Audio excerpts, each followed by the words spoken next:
Welcome to Ballot Battleground, Nevada. I'm your host, Ben Margiott, a reporter at KRNV News 4 in Reno. I'm passionate about making politics in this critical battleground state more digestible to the average voter and pushing past the talking points to press politicians for answers. On this show, we take deep dives into the people, ideas, and debates shaping Silver State politics. Welcome back, everyone, to Season 2 of Ballot Battleground, Nevada. I'm so thrilled that the powers that be decided this show was worth continuing, and we've got so much in store for Season 2. If you didn't catch the trailer we put out last week, go check it out. I think it's a good primer for what's to come on this podcast in 2025. In short, it's more of what you've come to expect and hopefully enjoy on this feed. In-depth conversations about Nevada politics, the debates driving the news cycle here, interviews with the biggest politicians, advocates, lobbyists, journalists, and of course the voters. In an odd year, our focus shifts away from the elections and towards Carson City. Now, this podcast won't exclusively focus on the state legislature with so much else going on, but we will start there because the governor's State of the State address is really the first major political event of these odd years in Nevada politics when we have no elections. That major speech sets the stage for what's to come in our biennial legislative session. So before we get to our great guest, the perfect person to give us some insight into that address, we'll take you down to Carson City inside the Assembly Chambers, where Governor Joe Lombardo delivered his second State of the State address earlier this month.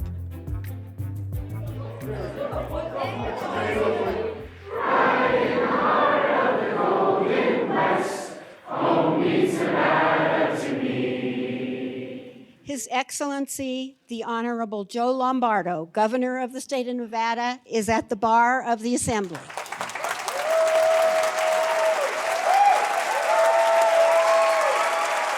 Distinguished guests, my fellow Nevadans, good evening. We've made clear that our vision for Nevada's future is bracketed by the twin principles of fiscal discipline and decisive leadership. To put it simply, we're getting stuff done.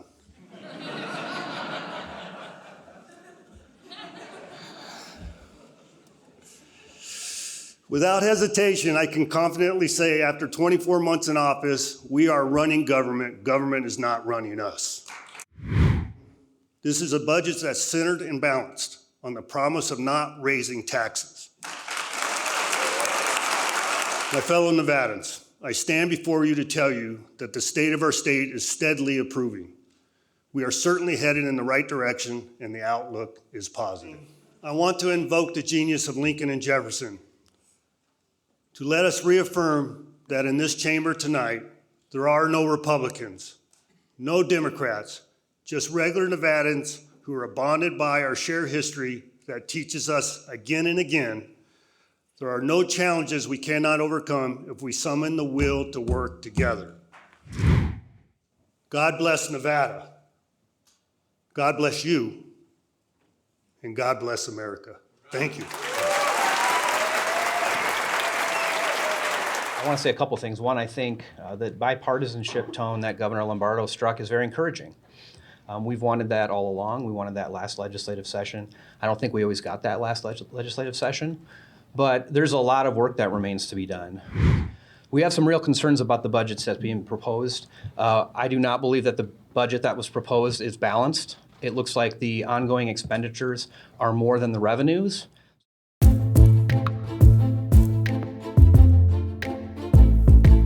So what was the governor trying to accomplish in that speech? Did he accomplish what he set out to do?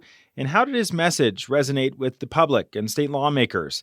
To start to answer those questions, we have the ideal guest, someone who's been on both sides, as a state senator for over a decade, and more recently as Governor Lombardo's chief of staff. He was intimately involved in outlining the governor's speech 2 years ago, but was more of an observer this time around. If you've followed Nevada politics for a while now, you may know him, former Reno-area Republican Senator Ben Kieckhefer. Ben and I go way back to the 2017 session, my first session in Carson City. It was fun to catch up with him and have a great conversation to kick off Season 2. I hope you enjoy it.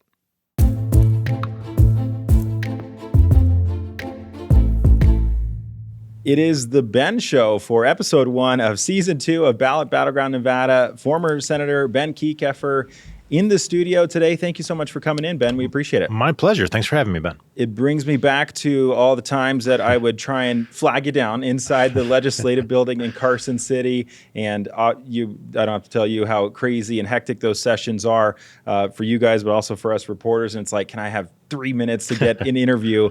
And I always appreciated your willingness. And, you're a former reporter, so you get it. You've been on deadline, but your willingness to give us a few minutes of your time in the middle of that crazy session to help out reporters like me. So we always appreciate that. Yeah, well, look, again, ink is in my blood. I was a third generation print reporter. Oh, I didn't know that. Yeah, and Wow. my dad and grandfather were both reporters, and the media plays such a critical role in our democracy, I believe, and making sure that the press gets the information they need to tell the public what's happening and how their government's functioning, so that elected officials can be held accountable, I think is really important. And I always enjoyed my relationship with the press, both when I was in the state Senate and then as chief of staff. And I think it's critical. So I appreciate what you do. Yeah, definitely.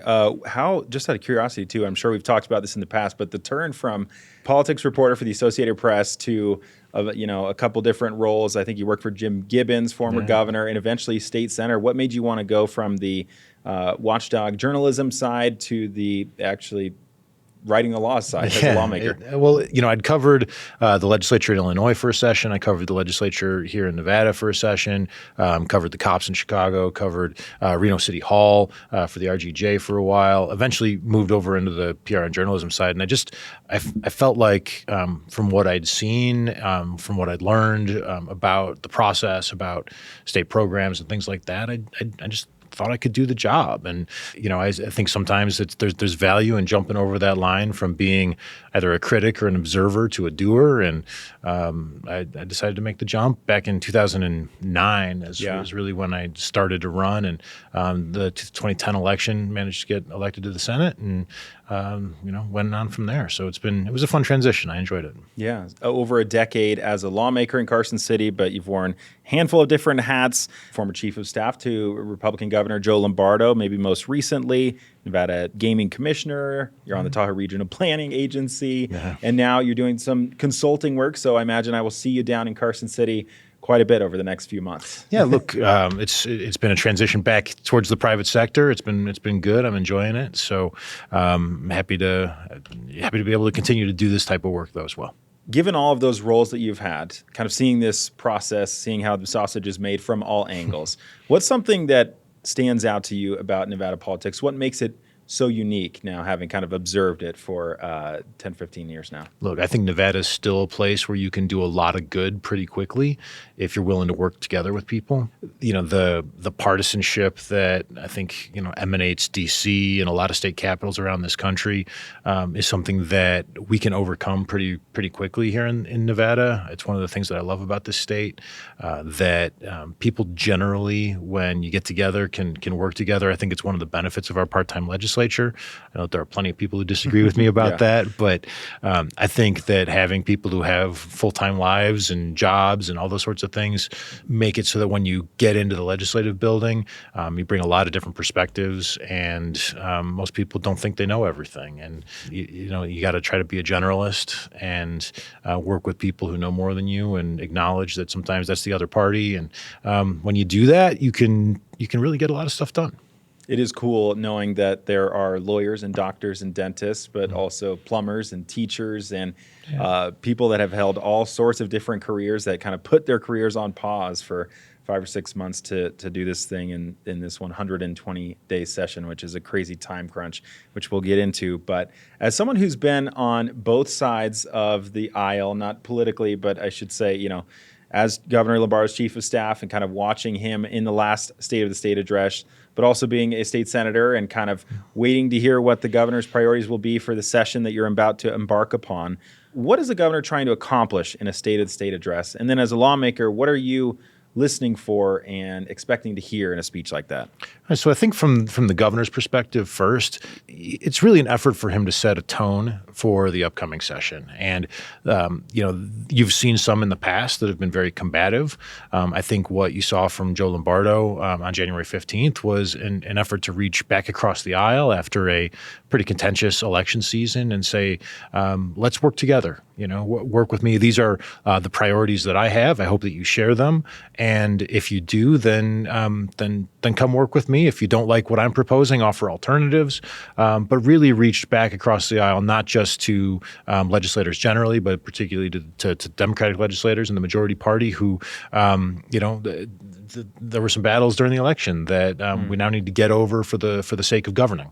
And I think that was what you saw from Governor Lombardo. I think as a legislator, what I always listened for was those things that we could work together on, right? I served under both Brian Sandoval and Steve Sisolak, and I think in both cases I was listening for those items that rang true for the agenda that I was working on for that upcoming legislative session, for what I'd been working on over the course of my legislative career. And look, if you can identify those things that where you share commonality, that's a way that you can then, as a legislator, approach the governor's office and say, "Hey, I've got these bills. What do you think about these? Can we work together on some of this stuff?"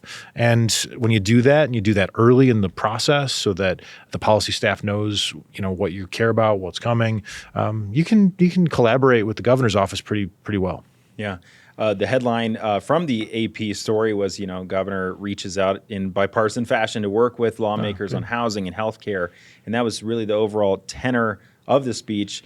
But you did see some criticism that there wasn't enough partisan priorities of the governor's outlined in this speech. I've seen from a couple folks that said, maybe there's a mandate after President Trump won Nevada and he should lead with a more conservative approach here. Would you, as a former Republican state lawmaker, wanted to have heard a little bit more on some of the Republican priorities, school choice, voting reforms, things like that? I think the governor made a pretty clear statement that he's still, heavily in favor of school choice. But we also know exactly what, that policy priority looks like when you walk into that legislative building. And it's a difficult road. It doesn't mean that you don't fight for it. It doesn't mean that it's not included in his budget. It doesn't mean that it's not included in his policy bill that's going to come forward. But if you're making an effort to collaborate to get things done for the state, I think the tone that he set was appropriate walking into this upcoming legislative session. Now, Joe Lombardo is a pretty conservative guy, but he also is a realist and a pragmatist and understands the dynamic of the upcoming legislative session when you have a majority party that is not your own. And I think that his speech reflected that. And people can always throw in bombs from the sidelines, but he's governing in the way that he believes in what he wants to do. He'll advance policies that he thinks are important for the state and the good of the public, and he'll work that through with the legislature. I mean, that's his job.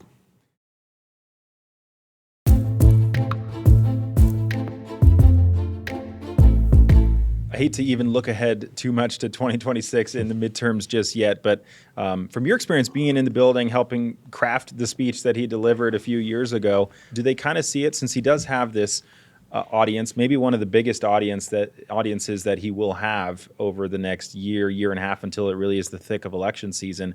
Do they see this as a way to kind of set the stage for his midterm re-election bid, or is it still way too early for that and it's not a consideration? Well, look, I think he has been clear that he intends to seek re-election. But, one of the things that I think is true in politics is the best way to keep your job is to do your job. And, the job is in the title, right? It's governing. And, Joe Lombardo believes in that. And, I think it's hard to frame up a re-election campaign for a governor before the second legislative session that you go through. I think he's doing now what he thinks is important from a governing perspective and a policy perspective, and the political side will have to play out after that. And you don't start that until the summer. Yeah, it's an eternity until we get through this legislative session.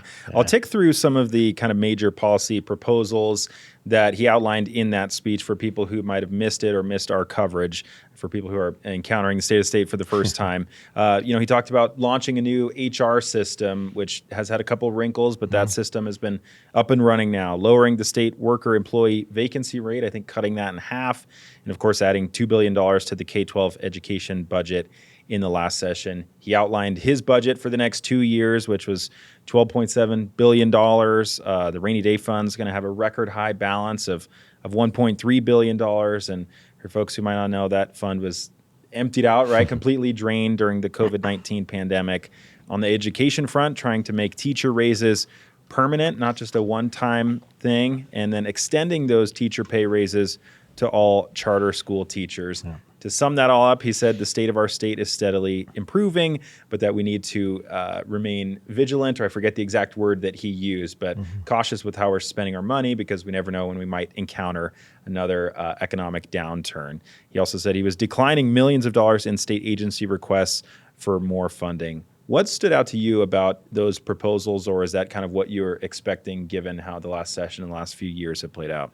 The line that stood out to me was that after 2 years of his administration, I think he said, "We are running government. Government is not running us." Yeah. Right. And when the governor took office and we were transitioning in, there were just a lot of challenges, right? And in order to make government function, the items around state employees really had to be addressed. And there were just way too many vacancies. We're talking like 27% vacancies in some places, which means that state employees who are there and working hard are doing sometimes a job and a half to 2 jobs in order to make things function as appropriate. There was a strong need for improving state employee salaries to try to match not the private sector, but other governments and things like that. And the working conditions for state employees were just not that great. So in terms of the physical plant, the buildings that they were working in, and the governor committed to bringing employees back into the office.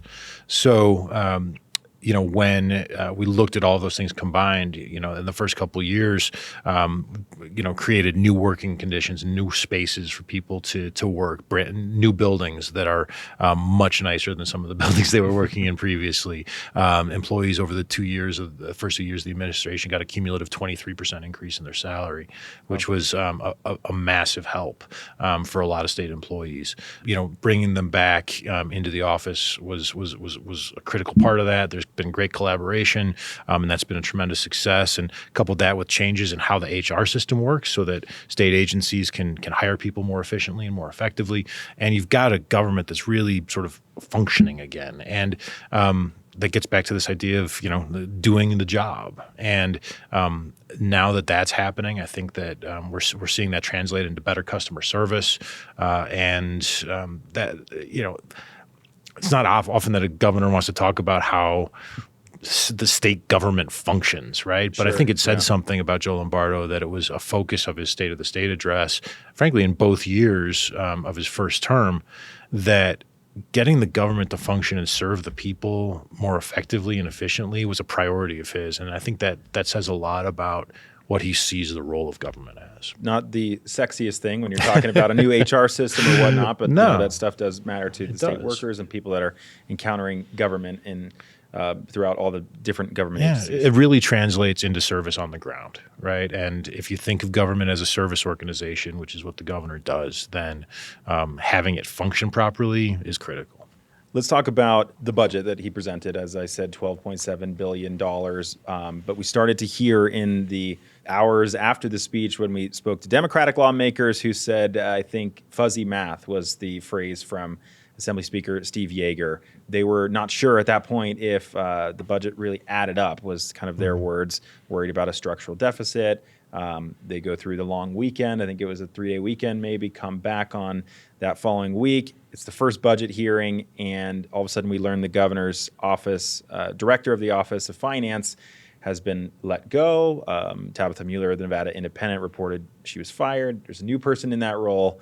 The morning of, we're starting these first budget hearings, and Democrats are saying that this budget is not balanced. $300 to $400 million structural deficit. I guess I want to know from you, how does that happen with people that have been in the state government for probably many, many years, very experienced people behind the scenes putting this budget together? How does something like that happen?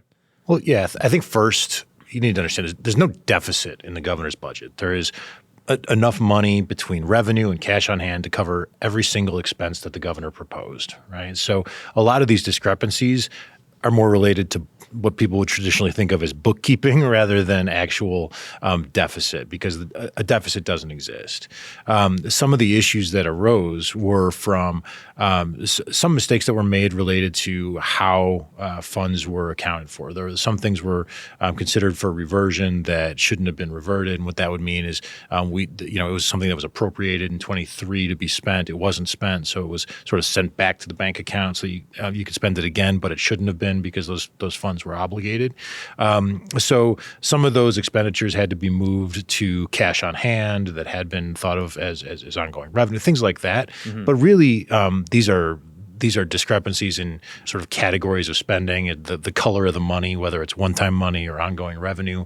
And so a deficit doesn't exist. There's enough money to cover every expenditure that the governor proposed, and it's just how they're categorized that has been changed. So that's a process that I think the governor's office and the governor's finance office have now gone through. I believe, as we sit here this morning, Ben, that every budget amendment has been submitted.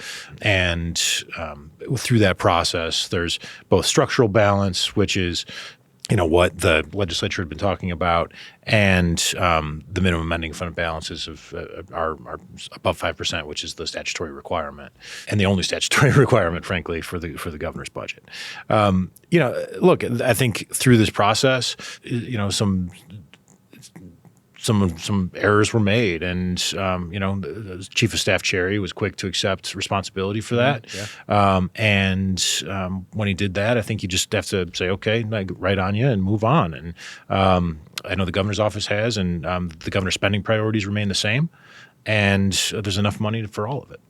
Yeah, the deadline was today to submit all those amendments. I mean, it seems like only a week, but in a it is only a week, but only in a 120-day session when things are already so time crunched. I mean, is that really going to kind of strain this process, or do you think it's something that can be overcome? It'll be fine. Okay. There are always budget amendments every year. So this is not something that legislative fiscal staff is not used to. It's not something that GFO is not used to. So these are all sort of normal processes.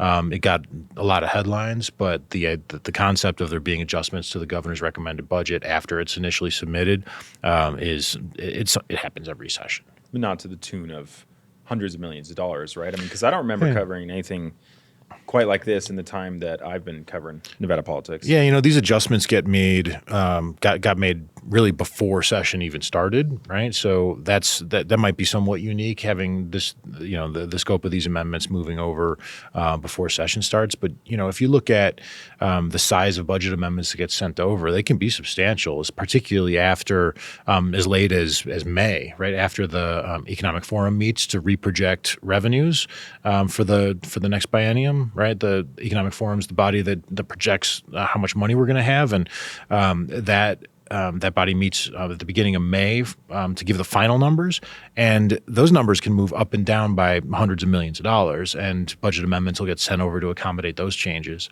So you see budget amendments of significant size come in pretty regularly, and so it's not unheard of.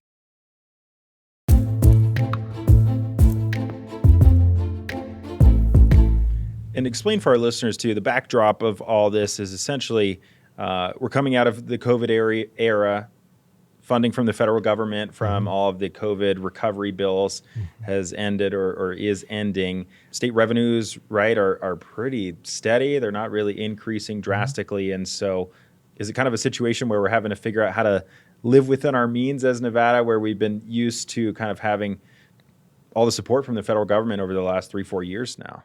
Yeah, in the prior legislative session in 2023, there was a somewhat significant increase in spending based on cash on hand that we had. And some of that through the legislative process ended up getting built into some operating expenses that then carry forward into the years that follow. So our revenue growth as a state needed to keep up with some of those increased expenditures. And we're making it. Right, I think we kept the lid on some of the expenditures during 2023 to ensure that our growth trajectory matched our expenditure trajectory, and we're just about there.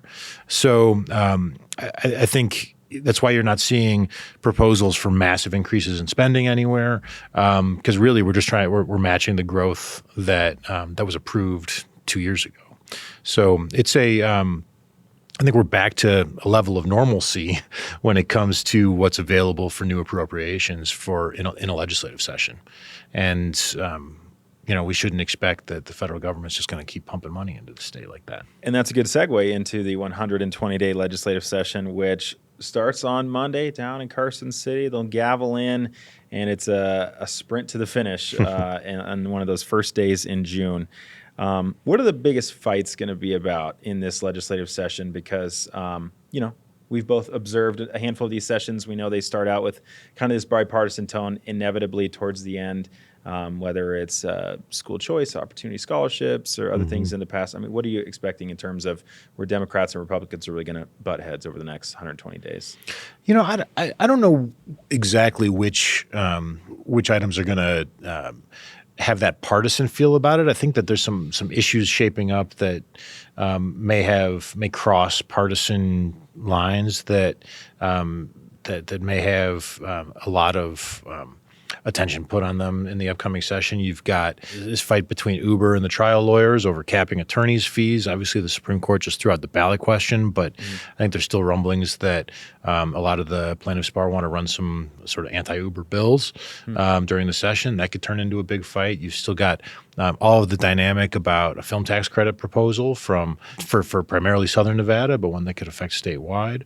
And so you've got the lottery issue that's still coming. The gaming industry remains concerned about the implementation of a lottery in the state.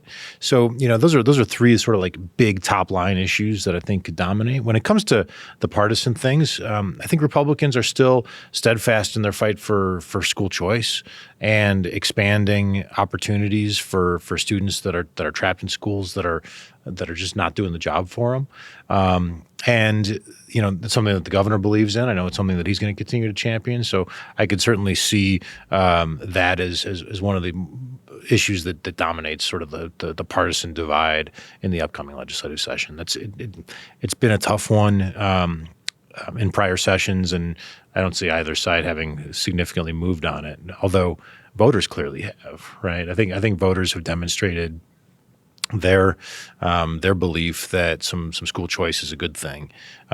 You've seen it in other states in particular, but all polling tends to show that voters support school choice. Yeah. We'll see what happens. It takes me back to the days of education savings accounts and some of the first sessions that I covered, and now it's opportunity scholarships, which will likely be one of those fights.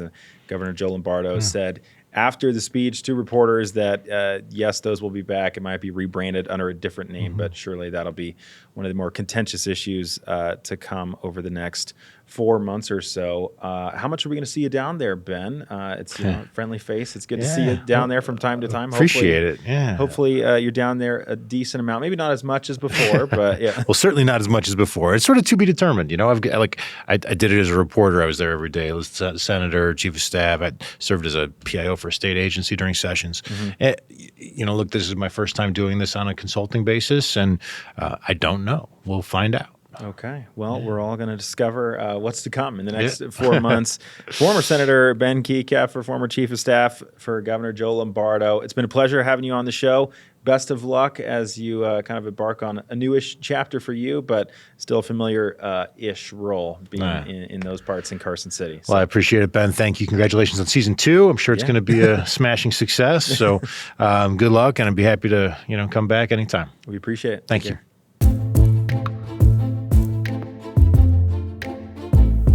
Special thanks to Ben Kieckhefer for joining the podcast this week. A quick programming note, we are scaling back a little bit this season, so you can expect new episodes in your feed every other Wednesday.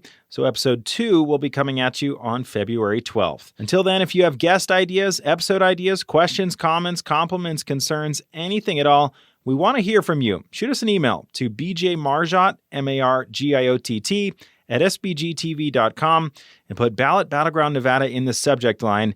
And if you have a minute, we'd really appreciate it if you left a rating and a review. That helps the podcast show up higher in searches so more people can discover the show. Thanks for listening, and we'll see you in a few weeks.